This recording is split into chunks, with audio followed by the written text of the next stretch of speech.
Halo, assalamualaikum warahmatullahi wabarakatuh. Kembali ke channel saya di YouTube. Kali ini saya akan membahas tentang pendidikan inklusi. Saya mengikuti seri Guru Belajar Pendidikan Inklusi. Nama saya adalah Liviani Sari Yulianti, biasa dipanggil Sari. Demikian perkenalan kita. Kemudian dalam pendidikan inklusi, target yang diharapkan, kita mampu memahami falsafah pendidikan inklusi, kemudian kita mampu memahami strategi pengelolaan pendidikan inklusi, kemudian yang ketiga, kita mampu peka terhadap permasalahan dalam aplikasi pendidikan inklusi. Kemudian target yang diharapkan yang kedua adalah keterampilan. Dalam keterampilan kita mampu mendesain penelitian berbasis metode pendidikan inklusi. Kemudian mampu menyusun teknik dalam menyampaikan kepada anak yang melakukan pendidikan inklusi. Kemudian slide selanjutnya adalah falsafah pendidikan inklusi. Yang pertama, pendidikan untuk semua. Setiap anak berhak untuk mengakses dan mendapatkan fasilitas pendidikan yang layak. Kemudian yang kedua, belajar hidup bersama dan bersosialisasi. Setiap anak berhak untuk mendapatkan perhatian yang sama sebagai peserta didik. Kemudian yang ketiga, integrasi pada lingkungan. Setiap anak berhak menyatu dengan lingkungannya dan menjalin kehidupan sosial yang harmonis. Yang keempat adalah penerimaan terhadap perbedaan.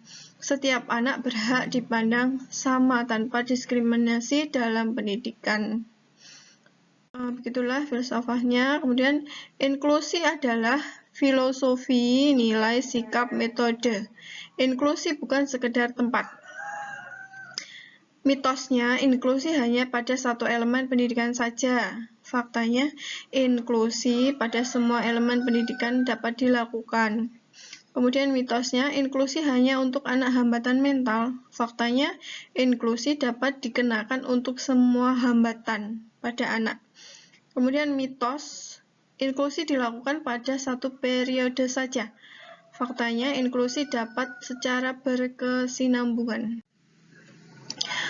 Kemudian keuntungan program inklusi. Anak dengan kebutuhan khusus terhindar dari label negatif.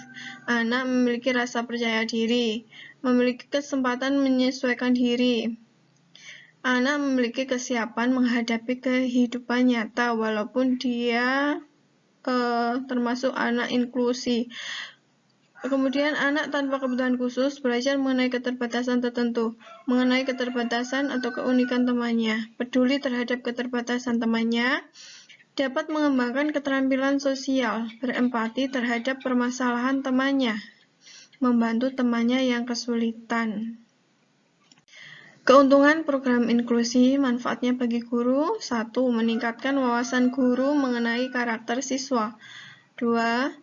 Menambah kompetensi guru. Dalam meningkatkan wawasan guru mengenai karakter siswa, guru mampu mengenali peta kekuatan dan kelemahan siswanya. Menambah kompetensi guru artinya guru lebih kreatif dan terampil mengajar dan mendidik. Kemudian manfaat bagi keluarga, meningkatkan penghargaan terhadap anak. Biasanya keluarga ada yang malu dan tidak senang. Kemudian orang tua dalam pendidikan inklusi ini mampu memiliki anak yang berkebutuhan khusus senang ketika anaknya dapat bersosialisasi dengan baik tanpa diskriminasi. Orang tua yang anaknya tidak memiliki kebutuhan khusus ketika anaknya memiliki keterampilan sosial yang berbeda, maka mereka dapat menerima anak inklusi tersebut. Apa beda inklusi dan eksklusif mengenai perasaan anak? Inklusivitas dihargai, bangga, senang, diperhatikan, optimis, merasa berguna, percaya diri, dan aktif. Eksklusivitasnya, jika mereka tidak diperhatikan, maka mereka akan merasa terkucil, marah, kecewa, tidak percaya diri, harga diri rendah, frustasi, merasa tidak berguna, merasa direndahkan, dan pesimis. Itu beda jika anak diinklusivitaskan dan anak yang tereksklusivitas atau tidak dipahami. 6K Operation Voice by All Stakeholders. Nah, ini pendidikan inklusi, peta dalam memahami mereka, karakter mereka. Ini terdiri dari 6 kelompok yang dipelajari oleh guru. Nah, ini adalah level dari anak inklusi. Ada prevensi tersier intervensi, target yang akan dilakukan, prevensi sekunder, intervensi terpilih, prevensi primer. Nah, ini kemudian ciri anak dengan kebutuhan khusus. Dari kemarin waktu sesi saya belajar di grup belajar, itu dapat saya simpulkan cirinya mereka tidak ada bedanya dengan anak yang terlalu pintar ataupun terlalu bodoh. Mereka semuanya membutuhkan perhatian dan pengertian. Sebenarnya mereka itu sama saja, tapi hanya butuh perhatian dan pengertian yang lebih. Jenis keterbatasan anak menurut yang saya baca kemarin itu ada 1. Permasalahan fungsi pikir, ada hambatan kesukaran belajar, ada hambatan pemusatan perhatian, ada hambatan berbicara dan komunikasi. 2. Permasalahan fungsi sosial dan perilaku, ada hambatan emosi dan perilaku, ada yang agresif, ada yang suka memukul, ada yang suka mengejek, itu termasuk inklusi. Kemudian autis, minim berkontak sosial, jadi mereka kurang kontak sosialnya, itu autis. Kemudian 3, keterlambatan fungsi pikir dan sosial, mental retard atau IQ-nya di bawah rata-rata, itu juga termasuk inklusi. Kemudian 4, anak yang berbakat, gifted, kreatif, suka mengganggu, mudah tidak puas, eksplorasi luas, itu juga termasuk anak inklusi ya, butuh perhatian khusus juga walaupun mereka pintar. Kemudian 5, gangguan fisik dan indera, gangguan penglihatan, gangguan pendengaran, keterbatasan ganda, penglihatan dan pendengaran, itu juga termasuk anak inklusi. Peran guru dan siswa dalam pendidikan inklusi. Kemudian kompetensi guru. Pengetahuan perkembangan pendidikan. Permasalahan yang dihadapi pendidikan inklusi tidak hanya anak normal, akan tetapi juga anak dengan kebutuhan khusus. Sehingga guru diharapkan memiliki wawasan mengenai perkembangan anak dan permasalahannya serta strategi pembelajaran yang efektif bagi mereka. Skill. Kerjasama, keterampilan sosial. Sistem pengajaran pendidikan inklusi adalah tim teaching, sehingga kemampuan komunikasi kerjasama, pembagian tugas, dan perannya sangat aktif. Jadi, semua guru harus memiliki peran untuk membantu anak yang memiliki keterbatasan tersebut dan kelebihan yang tidak semestinya atau butuh perhatian khusus. Jadi, semua guru harus bekerja sama. Kemudian karakteristiknya harus sabar dan ulet. Kesabaran diperlukan karena permasalahan yang dihadapi pendidikan inklusi itu sangat kompleks. Jadi harus sabar dan lebih ulet lagi untuk guru.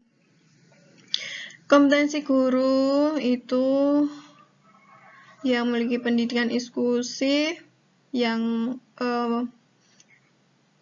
harus dimiliki yaitu ada 4. Dan itu sama dengan guru pada umumnya, ada kompetensi pedagogik, profesional, kepribadian, dan sosial. Peran anak tanpa kebutuhan khusus. Maksudnya peran anak ini adalah jika mereka menemui teman yang memiliki kebutuhan khusus. Jadi mereka, apa yang harus dilakukan? Yang harus dilakukan adalah anak sebagai tutor atau peer tutoring dan peer collaboration. Jadi mereka bekerja sama menjadi tutor atau membantu seolah-olah menjadi guru mereka dan membantu pelajaran, kemudian berbagi pengalaman. Pengembangan model kelas inklusi.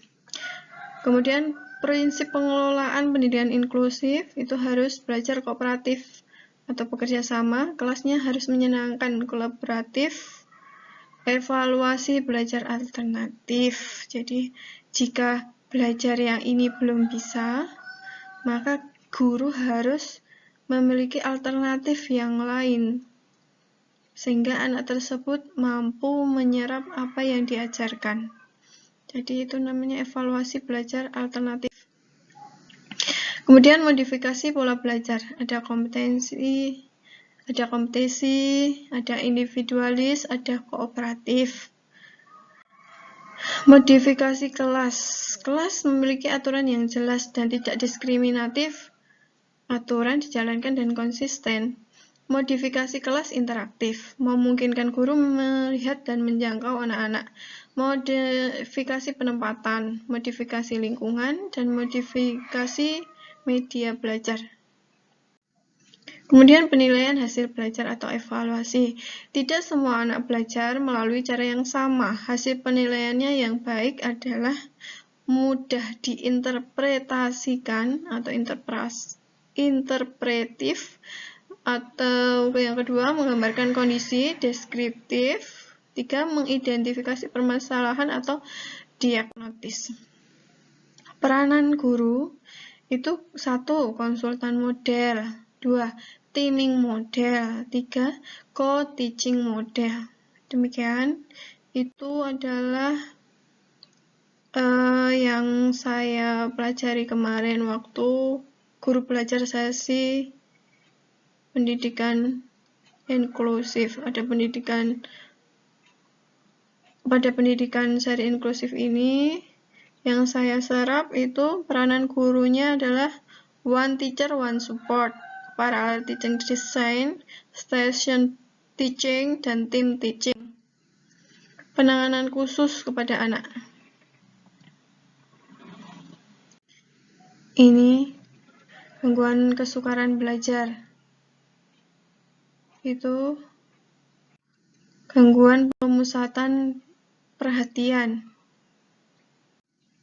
Kemudian gangguan bicara dan komunikasi. Ada gangguan emosi dan perilaku.